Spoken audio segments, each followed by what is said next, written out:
Bonjour à toutes et à tous. Alors aujourd'hui, soyons fous, c'est Noël avant l'heure.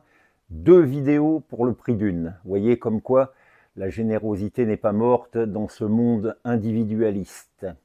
Alors aujourd'hui, donc, présentation d'un haut-parleur bien particulier, assorti d'une petite anecdote. Alors, le haut-parleur bien particulier, ça va être ce haut-parleur, qui est actuellement en cours de réflexion, qui est un haut-parleur Loser. Voilà. C'est un haut-parleur large bande, parce que je suis assez versé et intéressé par le concept du large bande. Et donc ce Loser est un haut-parleur anglais. Alors Loser dit qu'ils sont fabriqués à la main, hein, je veux bien les croire. Et la marque Loser existe depuis 1934 et elle a été fondée par un des grands pionniers de l'hi-fi et à mon avis une figure importante qui s'appelle Paul Voigt. D'ailleurs en Angleterre, dans le comté du Sussex, vous avez un musée, Voigt-Loser, voilà, qui tourne encore de nos jours et qui va regrouper toutes les productions de la marque, les plus anciennes, voilà, donc 1934. Alors ce haut-parleur-là, si vous voulez, c'est un haut-parleur qui s'appelle le PM6C. Ce PM6C, qui est déjà une très belle gamelle, est le modèle d'entrée de gamme de la marque. Il est fortement motorisé, un très beau châssis en alu, qui va se démonter ici grâce à des vis. Et d'ailleurs, lorsqu'il y a en général réparation de haut-parleurs Loser, et ça va avoir un rapport avec notre petite anecdote qui va arriver, on envoyait à l'époque juste l'aimant. Et Loser, la réparation consistait à remettre le châssis et l'équipage mobile. Alors, ça avait un certain coût, comme on s'en doute. Haut-parleur donc qui a un bon rendement, je pense qu'on doit être aux alentours de 94-95 dB. C'est un haut-parleur large bande donc qui est censé couvrir tout le spectre, censé. Parce que bon, moi j'ai quelques doutes à penser que le haut-parleur large bande existe, qui est capable de vous donner à la fois un très bon grave, du moins ce que j'appelle un bon grave, du médium et de l'aigu. Voilà. Personnellement, j'utiliserais plutôt ce haut-parleur, on va dire, dans une portion de médium, et la plus importante d'ailleurs, et je le relayerai après par un Twitter, et en dessous, je lui mettrai une partie basse, ce qui ferait qu'on aurait affaire à une enceinte quasi large bande, mais ça, on y reviendra. Alors, pour que le haut-parleur puisse monter dans les fréquences, plusieurs choses. Une membrane extrêmement légère. L'équipage mobile, je crois, fait 5 ou 6 grammes. Une collerette pour améliorer la dispersion, enfin le niveau des aigus. Et ici, elle n'est pas montée. Il y a une ogive centrale. Voilà. Donc très beau haut-parleur qui fonctionne très bien. Ah oui, alors on observera la toute petite bobine, enfin la faible hauteur de la bobine mobile, car le haut-parleur a une très minime excursion, voilà, qui doit être de 2 ou 3 mm, pas plus. Un haut-parleur très spécifique. Et ce haut-parleur-là, j'en avais acheté une paire à restaurer dans les années 90. Et il se trouve que j'avais à l'époque un petit peu présumé de mes capacités de réparation. Et ma foi, je me suis trouvé devant un haut-parleur que je n'arrivais pas à remettre en état.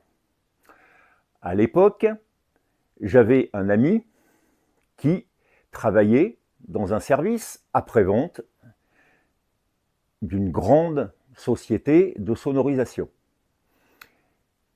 J'étais en contact avec lui, il réalisait des enceintes, il réalisait aussi des amplis, et justement, il avait envie de fabriquer une enceinte avec un large bande. Je lui ai donc proposé de lui revendre à prix coûtant, si l'on peut parler ainsi, le haut-parleur Loser, sachant que, eh bien oui, je lui ai bien dit que c'était très spécifique, et que sur ce haut-parleur, il y a la suspension avant à changer, mais aussi la suspension arrière, que Loser a prévu en mousse et non pas en tissu. Donc, il y a l'arrière et l'avant à changer. Et attention, les pièces donc sont spécifiques. Il y a un modèle de suspension avant spécifique pour le loser qui se pose en pose négative, et la suspension arrière, donc, comme je viens de vous le dire, est en mousse et non pas en tissu. Ce sur quoi il me répond, oh bah pas de problème, parce que nous, à la boîte, on travaille avec un réparateur de haut-parleurs, on lui confie des choses, il me connaît, il va me faire des prix.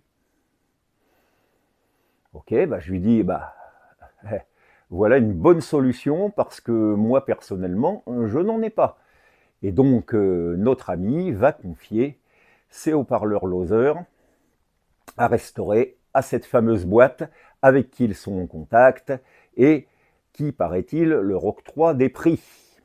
Bon, quelque temps plus tard, il me téléphone et il passe me voir.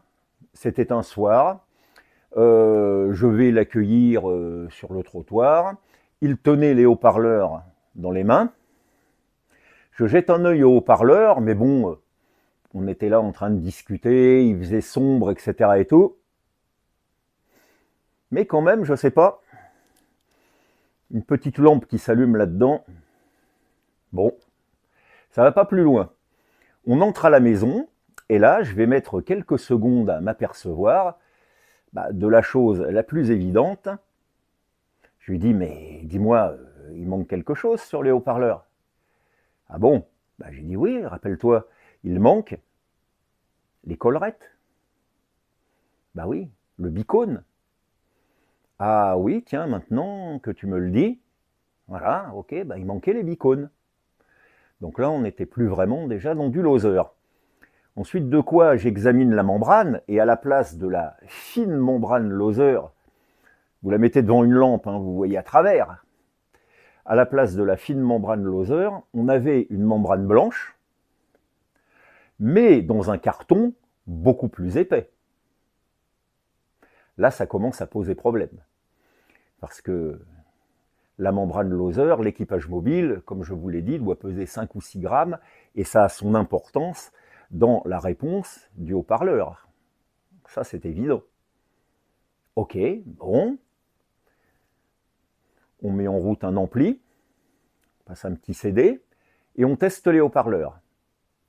Le premier haut-parleur, il fonctionne. Dès qu'on lui met 2 ou 3 watts, clac, clac, clac, clac, clac. Donc là, nous avons un problème. Nous passons au second. Le second, lui, carrément, ne fonctionne pas. Ah! Alors je lui dis, mais dis-moi, ils t'ont pris combien là, pour faire ce travail-là Il me dit 1400 francs à l'époque, puisqu'on était dans les années 90, et donc encore en francs. Alors certes, le tarif était moins élevé que chez Loser, parce qu'à l'époque, je crois, de mémoire, que c'était 2500 francs par HP. Donc voilà. Mais quand même, là, c'était plus déjà vraiment un Loser. Apparemment, il y avait un problème parce que le haut-parleur claquait. Et le deuxième, lui, ne fonctionne pas. En regardant de plus près, on s'est aperçu que, en fait, comme je vous l'ai montré tout à l'heure, la bobine Loser a une hauteur qui doit être d'à peu près 10 mm, avec une toute petite hauteur de bobinage. Là, apparemment, ces braves gens avaient utilisé une bobine qui était beaucoup plus longue, et donc, ils avaient gentiment pris un ciseau et découpé la bobine. Et il y a découpé et découpé. Et là, ça faisait exactement, on le voyait au niveau de la base du cône, et ça faisait des montagnes russes, ça faisait des dents. Et donc ces braves gens, en coupant la bobine, ils avaient coupé un fil. C'est ça qui est génial, et apparemment le haut-parleur n'avait pas dû être testé avant qu'on ne le rende à mon ami, parce que sans ça, il serait peut-être aperçu que ça ne fonctionnait pas. Et le deuxième qui claquait, c'est pareil, il n'a pas dû être testé beaucoup. Donc, on récapitule, 1400 francs, une membrane qui n'est pas d'origine, une bobine qui n'est pas d'origine, des suspensions qui ne sont pas d'origine, parce que évidemment, derrière, à l'arrière, il y avait une suspension en toile et non pas la suspension en mousse du Loser, et alors là, cerise sur le gâteau, un haut-parleur carrément qui ne fonctionne pas. Alors le haut-parleur qui ne fonctionne pas, Je me rappelle, on avait réussi à le remettre en route en faisant tomber à l'endroit de la cassure des fils une petite goutte de soudure à l'argent. Alors, est-ce que c'était destiné à tenir? Est-ce que c'était pas destiné à tenir? Ce serait maintenant. J'aurais sûrement fait autrement, mais voilà, pour l'époque, on s'est débrouillé et je ne sais pas, de mémoire, je ne me rappelle plus qu'est-ce qu'il était devenu du haut-parleur qui claquait. Toujours est-il que je lui ai dit, il faut quand même qu'on te mette les collerettes. Et donc, il rappelle la société de réparation de haut-parleurs, et je mets réparation entre guillemets, et leur dit, voilà, vous ne m'avez pas remis les collerettes. Ah, oui, mais alors là, figure-toi qu'il faut qu'on ressorte et qu'on monte la machine à collerette, donc ça fera 700 francs supplémentaires. Donc là, quoi dire? On dépassait les 2100 € pour des haut-parleurs absolument non conformes et pas vraiment fonctionnels. Alors ce genre d'aventure, eh bien, quand le moment a été venu, c'est exactement pour ça que, à l'entrée des années 2000, je me suis mis moi-même à réparer mes haut-parleurs. Alors, il n'y a aucune école de réparation de haut-parleurs, donc j'ai appris comme ça, voilà. Et que ça m'a vraiment donné envie de transformer une passion en métier, parce que quand je vois des choses comme ça, pour moi, c'est rigoureusement inacceptable. Et hélas, ponctuellement, on m'en rapporte encore des vertes et des pas mûres. Donc une petite anecdote, j'espère qu'elle vous aura diverti et appris quelque chose sur les Losers et sur les haut-parleurs large bande. D'ailleurs, sur les Losers, on y reviendra à la catégorie Histoire de la hi-fi, où je présenterai Paul Voigt, qui, comme je vous le disais, est vraiment un pionnier dans ce domaine. Il a amené des innovations et effectué des travaux importants. Et on reviendra aussi sur une présentation plus technique de ce genre de haut-parleurs qu'on appelle les larges bandes dans une autre vidéo. Sur ces fortes paroles, je vous dis à bientôt et... Bonjour chez vous.